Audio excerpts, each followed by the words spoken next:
নমস্কার, আমি একজন সাইকোলজিস্ট।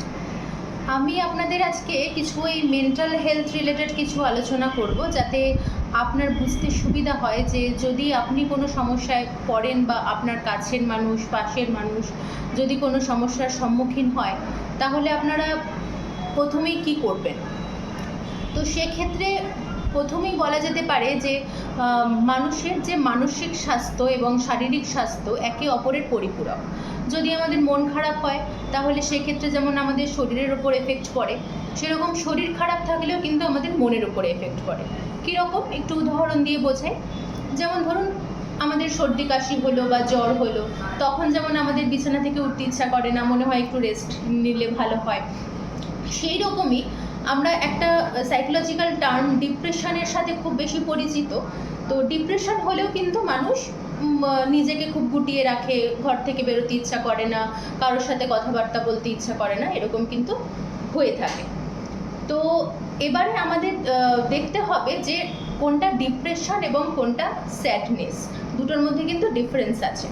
স্যাডনেস মানে হলো এটাই যে আমাদের কোনো একটা বিষয় নিয়ে, আমাদের আনএক্সপেক্টেড কিছু বিষয় নিয়ে মন খারাপ হয়, তো সেইটা এক্সটেন্ড করে 2-3 দিন, বড় জোর 1 সপ্তাহ পর্যন্ত। আর ডিপ্রেশন হচ্ছে সেই জিনিস যেটাতে আমাদের 2 সপ্তাহ থেকে আমাদের মন খারাপটা স্টার্ট হয়, যে 2 সপ্তাহ বা তার বেশি সময় ধরে আমার মন খারাপ থাকছে, আমার কারোর সাথে বেরোতে ইচ্ছে করছে না, বা নিজেকে গুটিয়ে রাখছি, অন্ধকার ঘর আমার ভালো লাগছে, নিজের আত্মমর্যাদা একদম কমে যাচ্ছে, খাওয়া ঘুম সব কিছু একদম হ্যাম্পার হয়ে যাচ্ছে। কখনো কখনো কেউ খুব বেশি পরিমাণে খেয়ে ফেলে, বা কখনো কখনো কারোর খেতে ইচ্ছে করে না, এতটাই কম খায় যে তার ওয়েট দিনের পর দিন ডাউন হতে থাকছে। ইভেন ঘুমের ক্ষেত্রেও ঠিক একই পরিবর্তন হয়। কেউ কেউ খুব বেশি ঘুমোচ্ছে, বা কারোর এত ঘুম কমে যাচ্ছে যে দিনের পর দিন সে ঘুমোচ্ছে না। এরকম হতে হতে তার লাইফ সম্বন্ধে এতটাই একটা ফ্রাস্ট্রেশন তৈরি হয়ে যায় যে সে আত্মহত্যার পর্যন্ত চেষ্টা করতে পারে। তো সেই সময় তাদের ট্রিটমেন্টের দরকার এবং যথেষ্ট উপযুক্ত একজন ডক্টরকে দেখানোর দরকার। তো সেক্ষেত্রে কিন্তু আমাদের যে ওই কেমিক্যাল ইমব্যালেন্সের জন্য এই সমস্ত ঘটনা ঘটতে থাকে, তো সেইগুলো কিন্তু ওই অ্যান্টি ডিপ্রেশন ড্রাগ নিলে সেই জায়গা থেকে আমরা বেরিয়ে আসতে পারবো। আমাদের কিছু ডেইলি লাইফ অ্যাক্টিভিটিস থাকে, যেই অ্যাক্টিভিটিসগুলোর দ্বারা আমাদের স্ট্রেস, অ্যাংজাইটি, ফ্রাস্ট্রেশন এইসব জিনিসগুলো বেড়ে যায়। তো তার ফলে আমাদের অনেক ধরনের হতাশার উৎপত্তি হয়।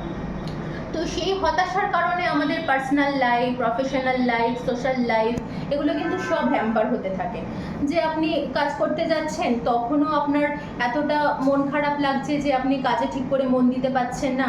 বন্ধু বান্ধবের সঙ্গে দেখা করতে যাচ্ছেন, সেখানেও আপনার সবার মধ্যে থেকেও এতটা একাকিত্ব বোধ লাগছে যে আপনি সবার মধ্যে থেকেও নিজে যেন একা ফিল করছেন, কোথাও এরকম মনে হচ্ছে। আবার কোনো কোনো ক্ষেত্রে সোশ্যাল লাইফে কোনো সোশ্যাল গ্যাদারিং আপনার পছন্দ হচ্ছে না, মনে হচ্ছে যে নিজে একটু আলাদা করে থাকলে ভালো হয়। এইভাবেই বিভিন্ন রকমভাবে ওই স্ট্রেস, অ্যাংজাইটি, ফ্রাস্ট্রেশন এগুলো আমাদের শরীরে বিভিন্ন রকম কেমিক্যাল ইমব্যালেন্সের জন্য আসার ফলে কিন্তু এই ডিপ্রেশনের পরিমাণটা বেড়ে যায়। তো তখন কিন্তু ইমিডিয়েটলি আমাদের ডক্টর দেখানো উচিত, এবং এই সিমটমসগুলো যখন দেখবেন যে আপনার বা আপনার কাছের লোকের মধ্যে দেখা যাচ্ছে, ইমিডিয়েটলি ডক্টরকে কনসাল্ট করবেন। ইভেন আমাদের এখানে সবথেকে ভালো একটা অর্গানাইজেশন লিটল হার্ট নিরীক্ষণ কেন্দ্র, সেখানে আপনারা আসতে পারেন। সেখানে অনেক ডক্টররা এই অর্গানাইজেশনের সাথে যুক্ত আছেন।